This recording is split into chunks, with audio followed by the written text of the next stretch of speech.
Well, you've been having this argument in the West for basically a century. The same argument: capitalism versus communism, capitalism versus socialism, whatever. State ownership versus private ownership. Private ownership versus state control, and so forth. You're trapped in this binary, this sort of cage of thinking. And like I said, you're only ever told in the West that there are these two options. That there's only two possible ways to structure a society. There's only two possible ways to manage an economy. Well, no one insists upon a false binary, because binary is almost always false.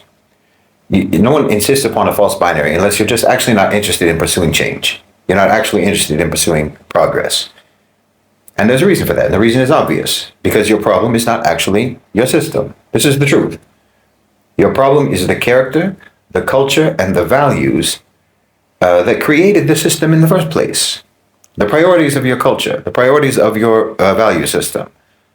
You understand? The system did not emerge out of nowhere. The system is an echo of yourselves, your own beliefs. You think that you can fix the system. You think you can make things better if you fix the system. No. I've said this many, many times. The system did not make your society the way it is. You made the system the way it is because you are the way you are. I mean, okay, sure, the system itself snowballs. It's self-fulfilling, it's self-reinforcing, it's a cycle, it creates a spiral. Because of the system, things get worse. But this isn't a chicken and the egg type of a question. We know the origin, because you built your own system. You built your own system, and you built it according to your pre-existing ways, the way you are. Yes, the problem was never capitalism itself, never in an absolute sense. Capitalism wasn't the problem. The problem is the character of the culture that practices it. That's all. The problem is the soul of the society, or the lack thereof. I mean, think about it. A culture that prioritizes hyper-individualism, where the highest possible good is basically personal enrichment. You're talking about a society that worships growth for growth's sake, consumption for consumption's sake. A culture whose moral imagination is so stunted that the only value that your culture recognizes is financial value. Honestly, the only metric of success is profit. Okay, in that kind of a cultural environment, of course your economic system is going to be predatory. Of course it's going to be a predatory monster, an extractive predatory monster. It's a reflection of the people who are operating it. It's a mirror of your own spiritual emptiness. This is why you lack any sort of imagination in this regard, in regards to other ways of doing things. Why, for like I say, for a century, you've pretended that there are only two or maybe three conceivable approaches to the economy: capitalism, communism, socialism, what have you.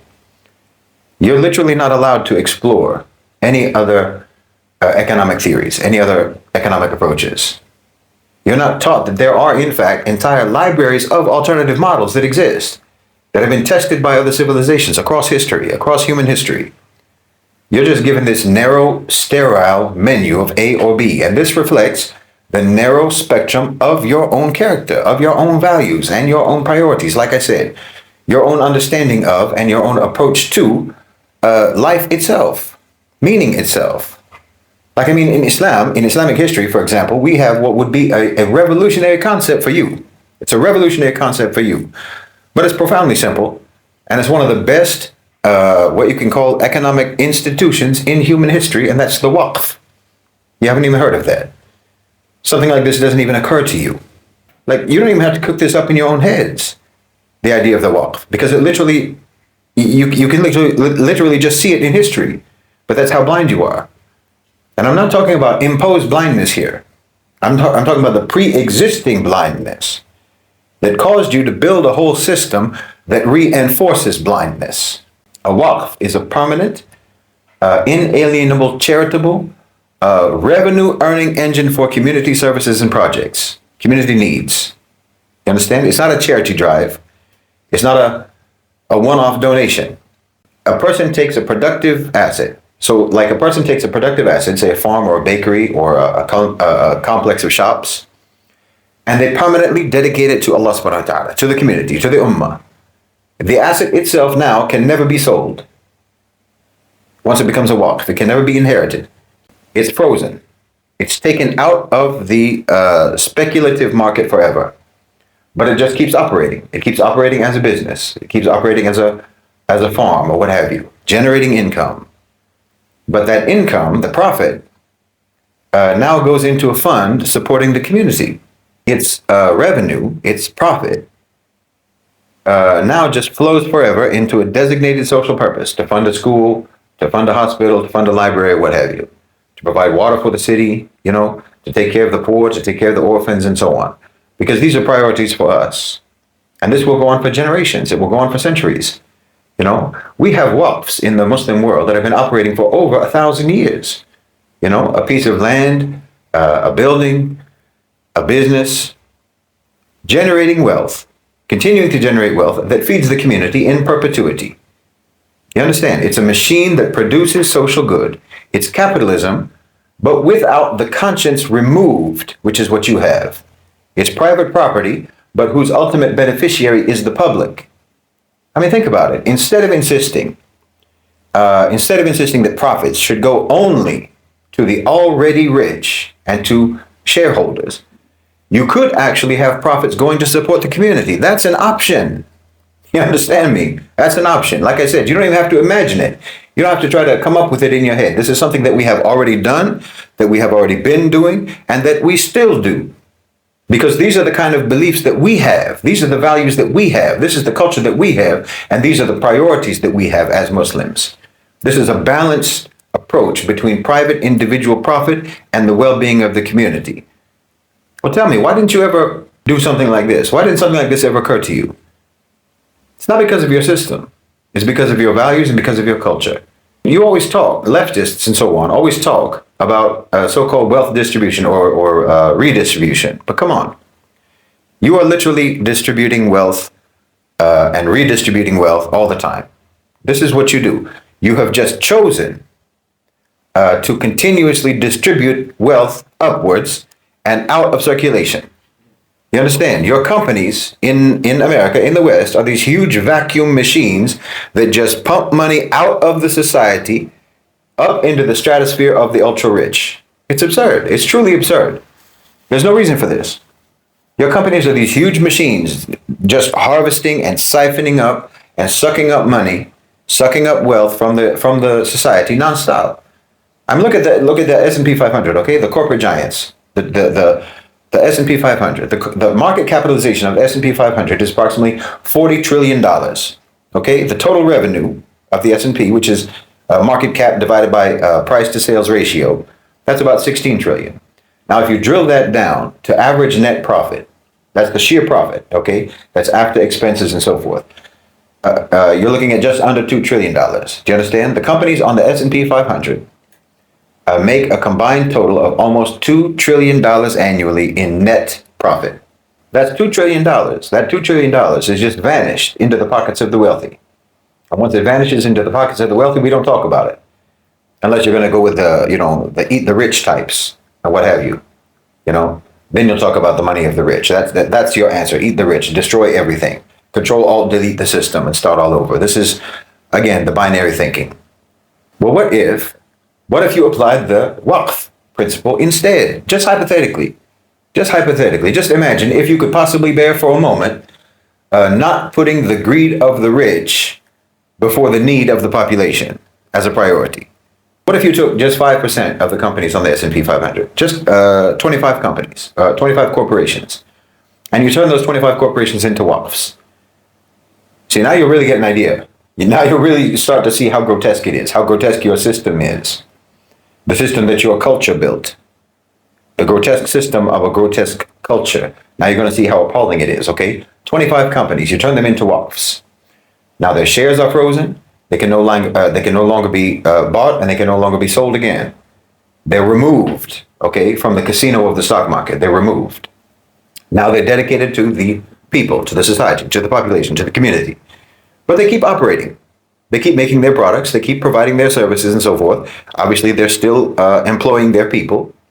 They're not nationalized. We're not talking about nationalization. This is not the state seizing control of the company. You understand? They keep doing business. They keep making money. Nothing else has changed, except that the money is now being put into a fund for social needs. The profit, I'm saying. not the operating costs. You still have the operating costs of being paid for by the company itself.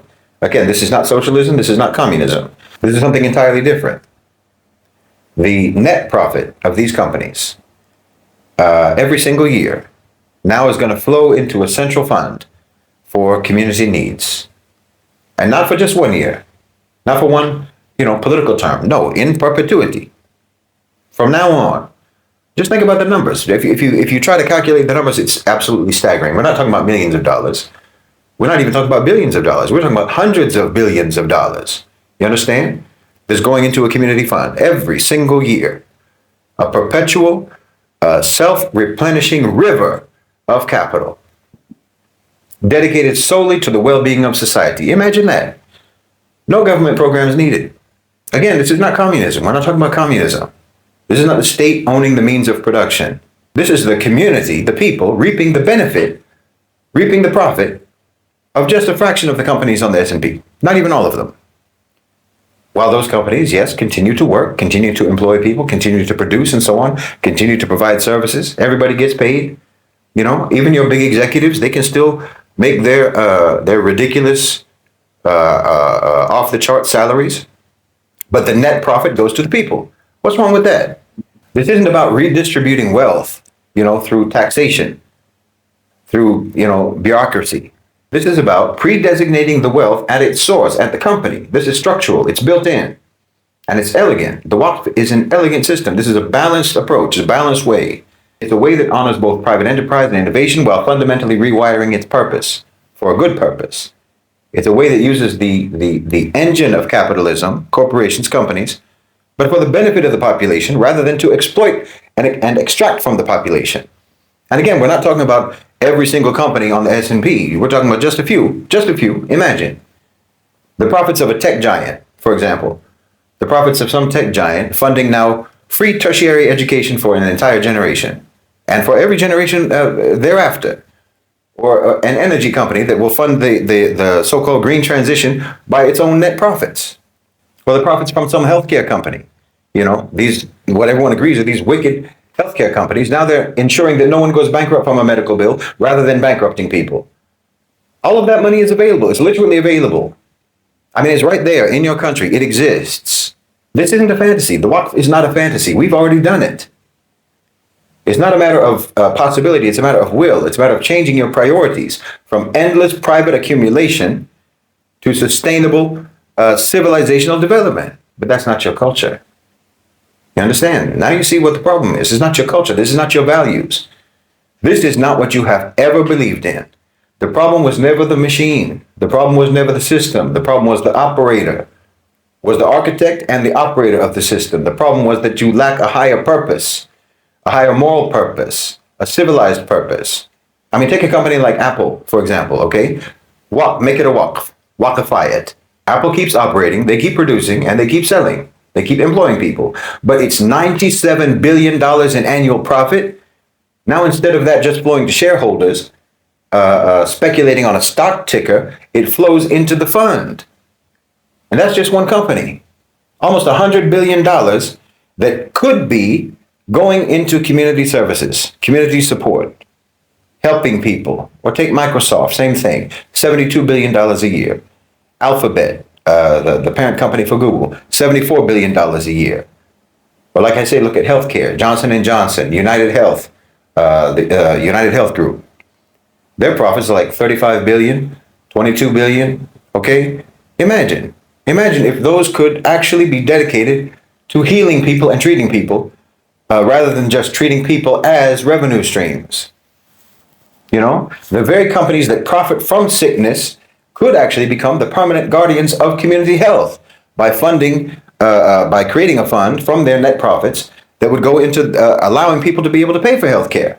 Again, with no government programs. No government programs are needed. Or you could take ExxonMobil, or you could take Chevron, on and on.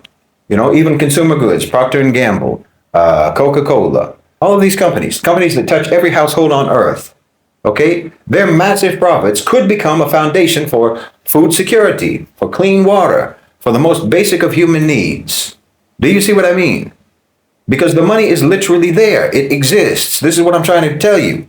But because your culture, your priorities, put maximum accumulation of wealth as the highest possible good, a higher good than community survival, a higher good than community well-being. Because of that, that money is as good as non-existent. Take 25 companies like this. Take a cross-section of companies from the the big players in the modern economy: tech, healthcare, finance, energy, consumer goods, and make them waqfs. Okay, make them permanent resources for the people. There's literally no reason, no actual functional reason, practical reason why you couldn't do that, why you shouldn't do that. But you and I both know that it would never occur to you to do that because the wealthy are sacred. Accumulation of wealth is sacred. You could literally be looking at over $660 billion every year, not a one-time stimulus, not a temporary program, every year, a river of resources that literally never runs dry.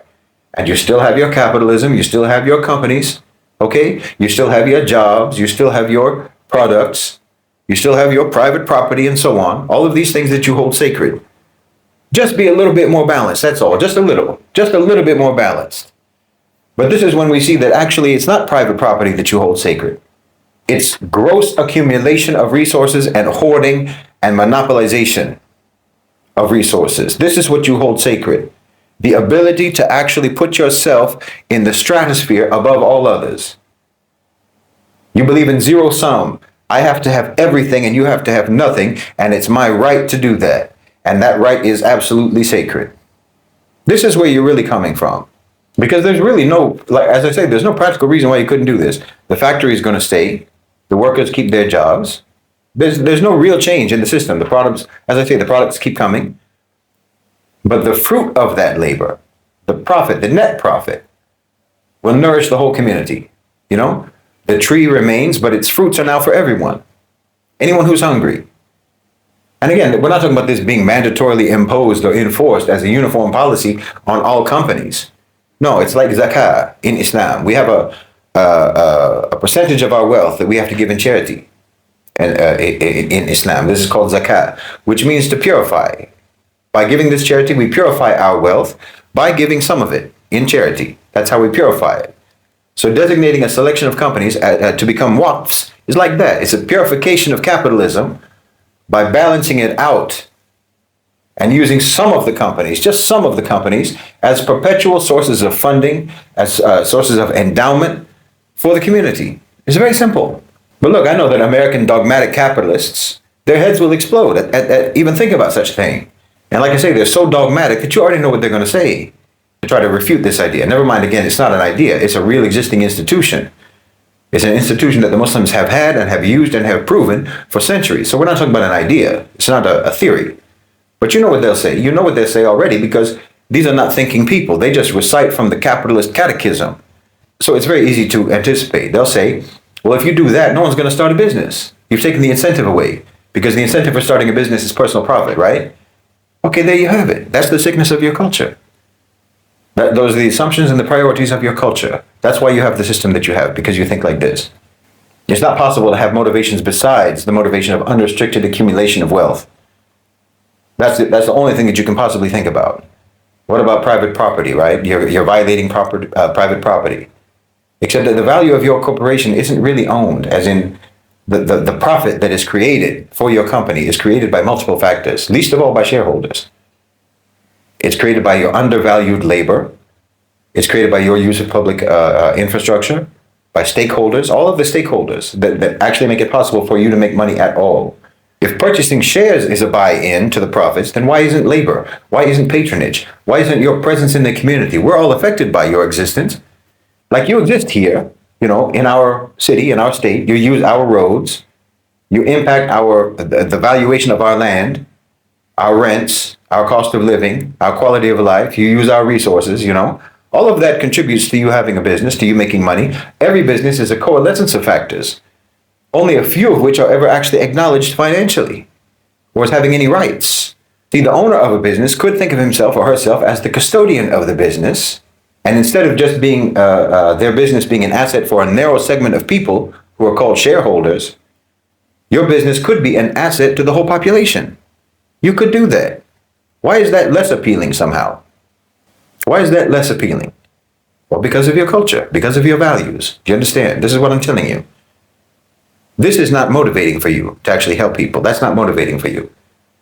The capitalists will say that something like this will crash the market. It will destroy pensions.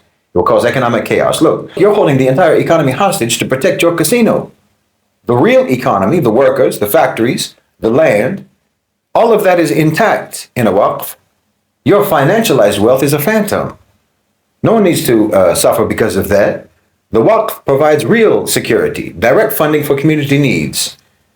And that's far more stable. That's a far more stable version of a pension than a number on a volatile stock market. You're using people's retirement money to gamble on stocks. And you call that stable? No. Waqf is a balanced, it's a sane, it's a civilized approach. Again, it's not state control and it's not ruthless privatization, but common benefit through dedicated assets. Just a few. Again, we're not talking about a blanket policy.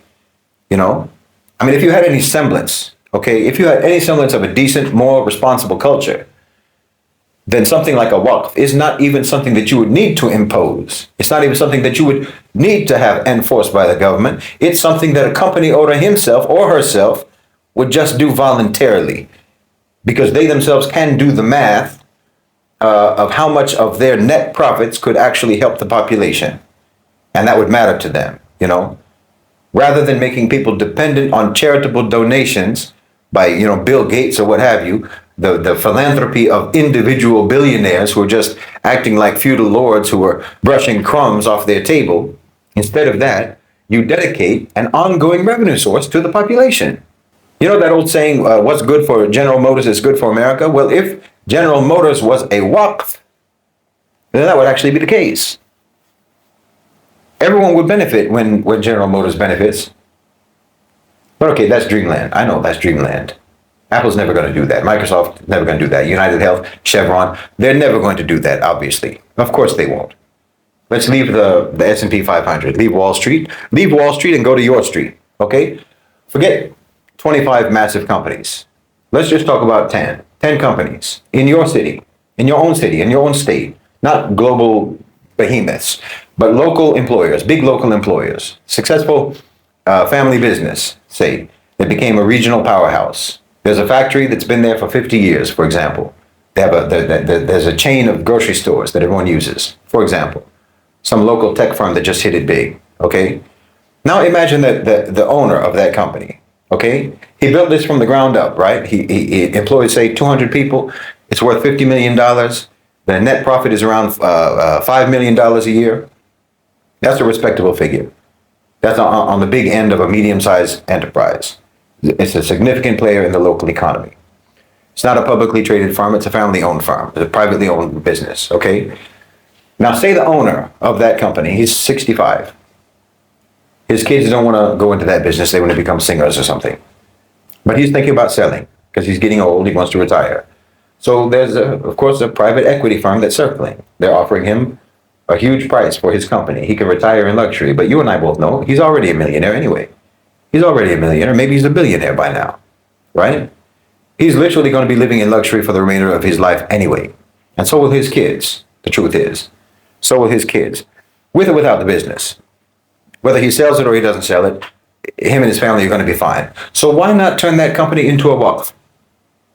He doesn't sell. Instead, he decides to turn his company into a waqf, a permanent endowment for the city, for the people. The company keeps running. You know, all 200 people keep their jobs. The managers keep managing.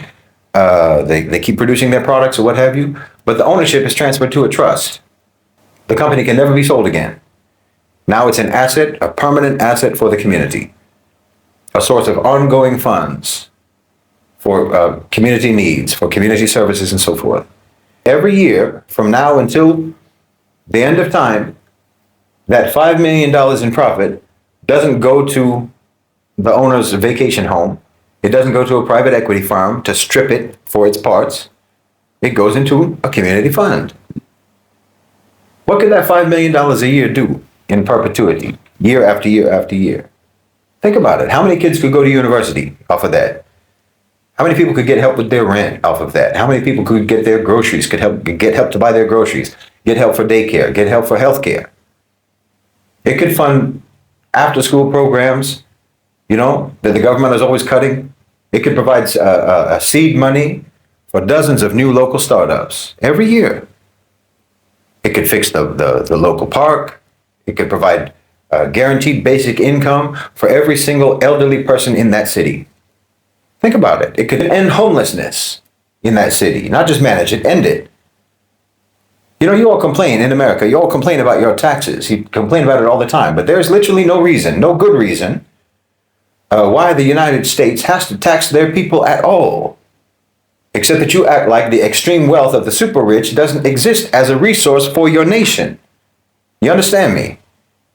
That's why I say it's extractive. Because look, they make all this money, the rich, they make all this money and it goes into their pockets. And once it's in their pockets, well, it becomes untouchable and sacred.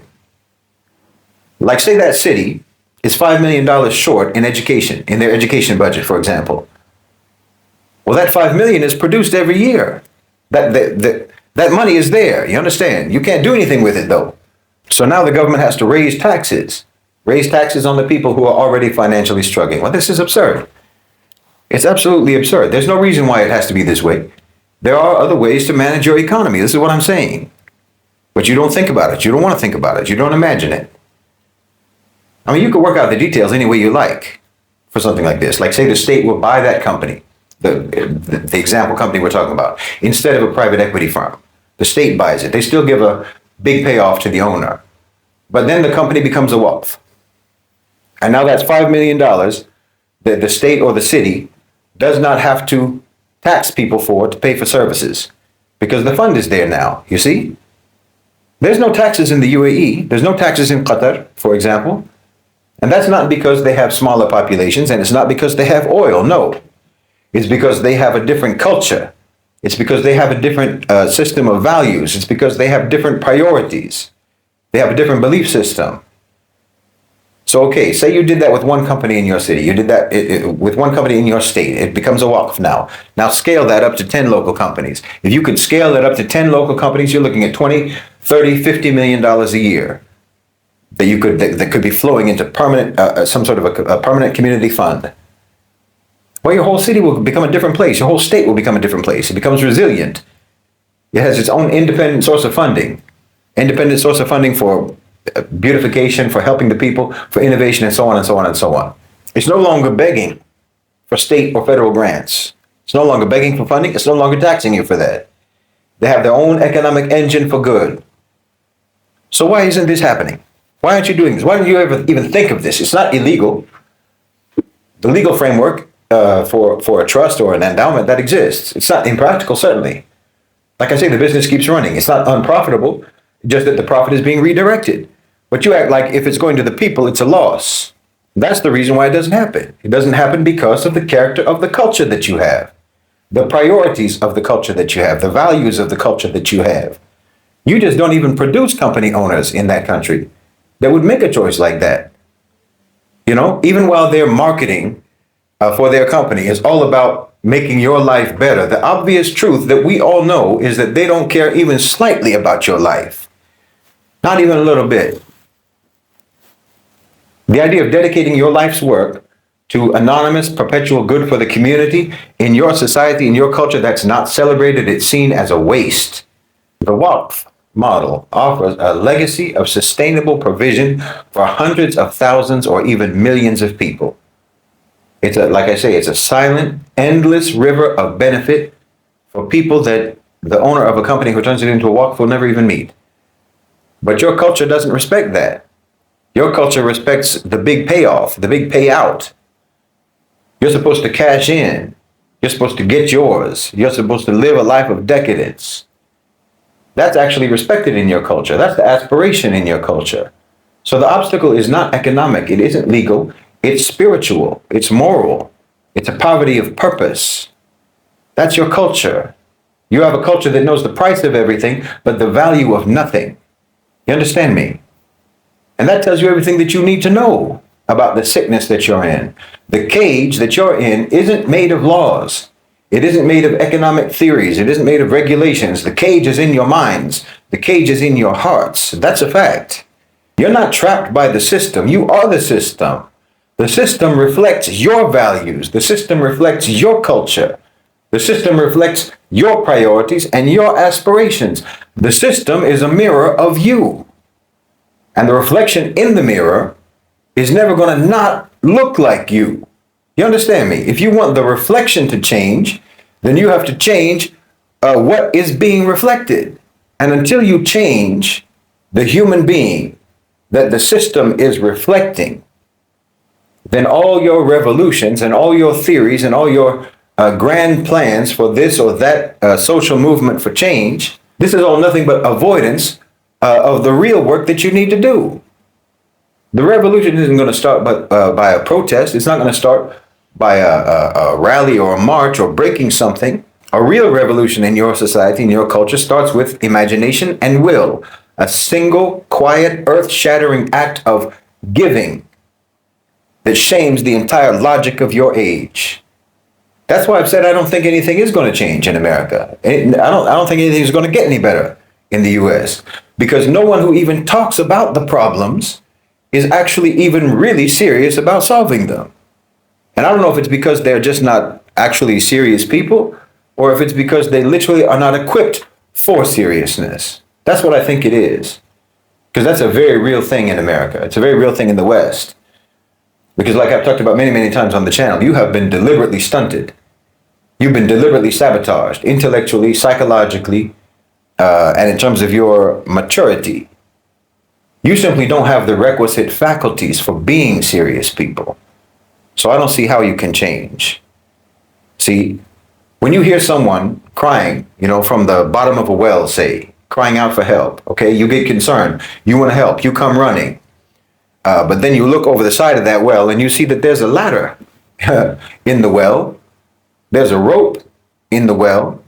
There's like escalating ledges that they can grab onto, they can climb up and so forth to get out of that well. So now you understand that the problem isn't what you thought it was. The problem isn't the well. The problem is the person, because you have options, but you don't want those options. So when someone's like that, there's nothing you can do for them. You can't do anything for someone like that. They will stay exactly as they are, because that's the choice that they've made. This is what you have to come to terms with in America. Your system is hideous, yes. Most of you are aware of that, painfully aware of that. But what you have to come to terms with is the fact that that hideous system is a reflection of you. It's not the other way around. Like I've said many times before, no one invaded you, from the outside. It's not like what you did to everyone else, with imperialism and colonization and so forth. You came to our countries and forced your hideous systems upon us. And they did not reflect us. And to one extent or another, you successfully mutated our societies to then become reflections of your system. But for us, we know this can't last. This won't last. And it's already fading away, alhamdulillah. Because who we are at the core has never changed. So your system is never going to be stronger than who we are as a people. But that's not your situation. That's not your situation. You are in the system that you built yourselves. You're in the system that you approved yourselves. You're in the system that you maintain yourselves. It reflects you. It reflects your culture. It reflects your values. It reflects your priorities and your aspirations. You have the mentality of scavengers and predators, hoarders, marauders and pirates. Yes, you do. That's a fact. The rich and the poor alike. Let's be honest. Let's be honest. The poor in your society are not more moral than the rich. They just have fewer options. It's like the joke about an unattractive man who's less promiscuous than an attractive man. It's not that he doesn't want to be promiscuous. He just doesn't have the opportunity. Yes, you suffer more. The poor suffer more, definitely. You suffer more. But the truth is that most of you who are poor, but if you became rich, you would also make the poor suffer just as much as the rich are making you suffer today. And this is true, because that's your culture. That's how you are, regardless of your class. Your class status just limits or expands your options for predation, but your character is as it is. You are an angry, aggressive, hostile, combative people. Everyone knows this about you. For all your talk about rationality and reason and logic, wallahi, you are the most emotional, the most volatile, the most erratic, the most easily triggered, the shortest tempered, the most impulse-driven people on earth. So no, personally, I don't expect you to change. I don't expect your system to change because I do not expect you to change as a people. Like I say, your system is an accurate reflection. So if you look in the mirror and you see a monster, you can't blame the mirror.